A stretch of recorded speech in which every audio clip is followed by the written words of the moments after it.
एक महीने में सिर्फ 5 से 6 दिन ऐसे होते हैं जब एक औरत कंसीव कर सकती है। हर किसी का पीरियड साइकिल अलग होता है। डॉक्टर क्या किसी खास पोजीशन में ट्राई करने से प्रेगनेंसी जल्दी होती है?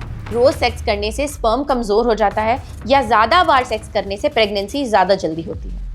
कई बार कपल्स सब कुछ सही करते हैं फिर भी ओव्यूलेशन डिले हो जाता है। इसलिए कंसीविंग से पहले अपनी बॉडी को न्यूट्रिशनल बैलेंस में लाना काफी इंपॉर्टेंट है।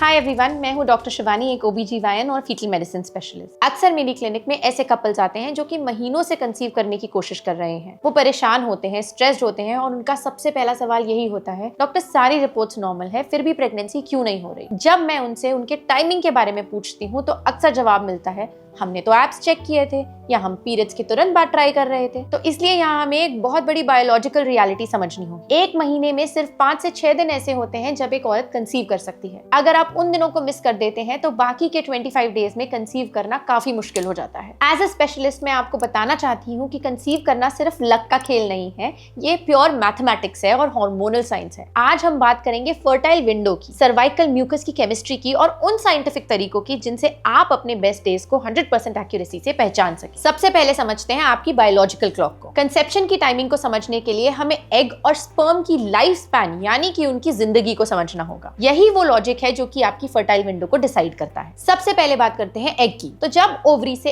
एग रिलीज होता है, जिसे हम ओव्यूलेशन भी कहते हैं, तो उसकी उम्र बहुत छोटी होती है। वो एग सिर्फ 12 से 24 घंटे तक ही जिंदा रह सकता है। अगर उसी बीच में उसे स्पर्म नहीं मिला तो वो डिसॉल्व हो जाता है और प्रेगनेंसी के चांस उस महीने के लिए खत्म हो जाते हैं। दूसरे नंबर पे अगर हम बात करें स्पर्म की, तो स्पर्म की कहानी बिल्कुल अलग है। वेजाइना और यूट्रस के अंदर एक हेल्दी स्पर्म 3 से 5 दिन तक जिंदा रह सकता है, प्रोवाइडेड उसे सही एनवायरनमेंट मिले। क्योंकि स्पर्म 5 दिन तक रुक सकता है लेकिन एग सिर्फ 1 दिन तक, इसलिए बेस्ट डेज वो होते हैं जब स्पर्म एग के निकलने से पहले ही तैयार हो। इस 6 दिन के पीरियड को हम फर्टाइल विंडो कहते हैं। अब सवाल आता है कि ओव्यूलेशन होता कब है? हर किसी का पीरियड साइकिल अलग होता है, इसलिए डे 14 का फॉर्मूला हर किसी पर अप्लाई नहीं होता। मेडिकल साइंस के अकॉर्डिंग ओव्यूलेशन हमेशा आपके अगले पीरियड आने से 14 डेज पहले होता है। ये 14 दिन का पीरियड यानी कि ल्यूटियल फेज फिक्स्ड होता है, चाहे आपकी साइकिल 28 दिन की हो या 35 दिन की। अगर आपकी साइकिल 28 डेज की है तो वो परफेक्ट है, यानी कि उसमें से 14 माइनस करें तो डे 14 पे आपका ओव्यूलेशन होगा। अगर आपकी साइकिल 30 डेज की है तो 30 माइनस 14 करेंगे, यानी कि डे 16 पर आपका ओव्यूलेशन होगा। वही अगर हम 35 डेज की बात करें तो 35 माइनस 14 यानी कि डे 21 पे हम आपका ओव्यूलेशन एक्सपेक्ट कर सकते हैं। और आपकी फर्टाइल विंडो आपकी ओव्यूलेशन दिन से 3 से 4 दिन पहले शुरू हो जाती है। इसलिए अगर आपका ओव्यूलेशन डे 14 को है तो आपके बेस्ट डेज डे 10 से डे 15 के बीच में है। लेकिन प्रॉब्लम तब आती है अगर आपकी साइकिल इर्रेगुलर है, क्योंकि अगर आपकी साइकिल इर्रेगुलर है तो हम इस मैथ्स पर भरोसा नहीं कर सकते। आपकी बॉडी खुद आपको ऐसे सिग्नल्स देती है जिनको हमें ट्रैक करना पड़ता है। सबसे पहला सिग्नल होता है सर्वाइकल म्यूकस। ये सबसे रिलायबल क्लिनिकल साइन है। जैसे जैसे आप ओव्यूलेशन की क्लोज पहुंचती हैं, आपके एस्ट्रोजन हार्मोन का लेवल बढ़ता है, जिससे आपका वेजाइनल डिस्चार्ज का टेक्सचर बदलता है। नॉन फर्टाइल डेज में पीरियड के तुरंत बाद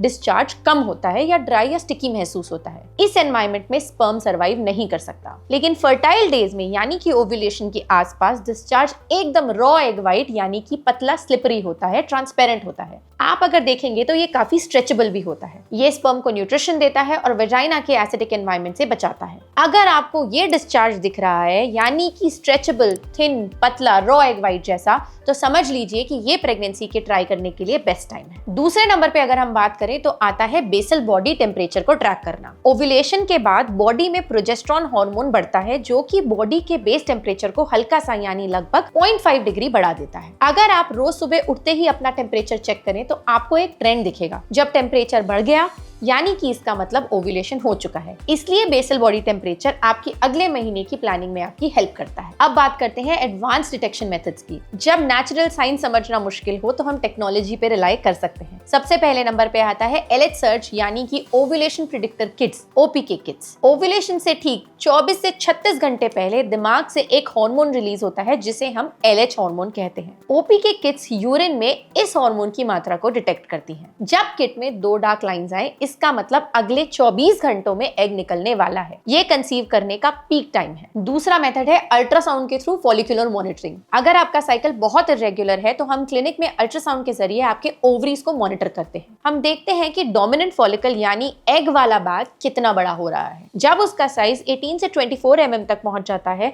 तब हम प्रेडिक्ट कर सकते हैं कि ओव्यूलेशन हो सकेगा। Now let's talk about frequency and quality. एक सबसे बड़ा मिथ है कि रोज सेक्स करने से स्पर्म कमजोर हो जाता है या ज्यादा बार सेक्स करने से प्रेगनेंसी ज्यादा जल्दी होती है। The ideal strategy is fertile window के दौरान यानी उन 6 दिनों में ऑल्टरनेट डेज ट्राई करना सबसे इफेक्टिव है। इससे स्पर्म काउंट भी मेंटेन रहता है और आपके 24 घंटे की विंडो भी मिस नहीं होती। अब उन फैक्टर्स की बात करते हैं जो आपका ओव्यूलेशन डिले कर सकती हैं। कई बार कपल्स सब कुछ सही करते हैं फिर भी ओव्यूलेशन डिले हो जाता है। इसके पीछे के क्लिनिकल रीजंस को समझना जरूरी है। सबसे पहले कोर्टिसोल, जो कि आपका स्ट्रेस हार्मोन है। अगर आप कंसीव करने के प्रेशर में हैं तो आपका स्ट्रेस हार्मोन दिमाग के उस हिस्से को ब्लॉक कर देगा जो कि ओव्यूलेशन के सिग्नल्स भेजता है। स्ट्रेस की वजह से एग रिलीज नहीं होता। दूसरे नंबर पे आता है PCOS यानी कि पॉलीसिस्टिक ओवेरियन सिंड्रोम। इसमें एग्स तो होते हैं लेकिन वो मैच्योर होकर बाहर नहीं आ पाते। ऐसे में बेस्ट डेज ढूंढना मुश्किल हो जाता है क्योंकि साइकिल इरेगुलर होती है। तीसरे नंबर पे आता है थायराइड और प्रोलैक्टिन। इन हार्मोन्स का इम्बैलेंस भी ओव्यूलेशन को अफेक्ट कर सकता है। अब बात करते हैं कि हम अपनी एग की क्वालिटी को कैसे बढ़ा सकते हैं। सिर्फ टाइमिंग सही होना काफी नहीं है, इसलिए कंसीविंग से पहले अपनी बॉडी को न्यूट्रिशनल बैलेंस में लाना काफी इंपॉर्टेंट है। सबसे पहला और नॉन नेगोशिएबल स्टेप है फोलिक एसिड। अगर आप प्रेगनेंसी प्लान कर रही हैं तो आज से ही फोलिक एसिड शुरू कर दें। ये ना कि सिर्फ एग क्वालिटी को सुधारता है बल्कि आपके बेबी में होने वाले दिमाग और स्पाइनल कॉर्ड के डिफेक्ट्स को भी रोकता है। दूसरा बड़ा फैक्टर आता है एंटीऑक्सीडेंट्स। ओवरीज को ऑक्सीडेटिव स्ट्रेस और एनवायरनमेंट के हार्मफुल इफेक्ट से बचाने के लिए अपनी डाइट में आप कलरफुल फ्रूट्स,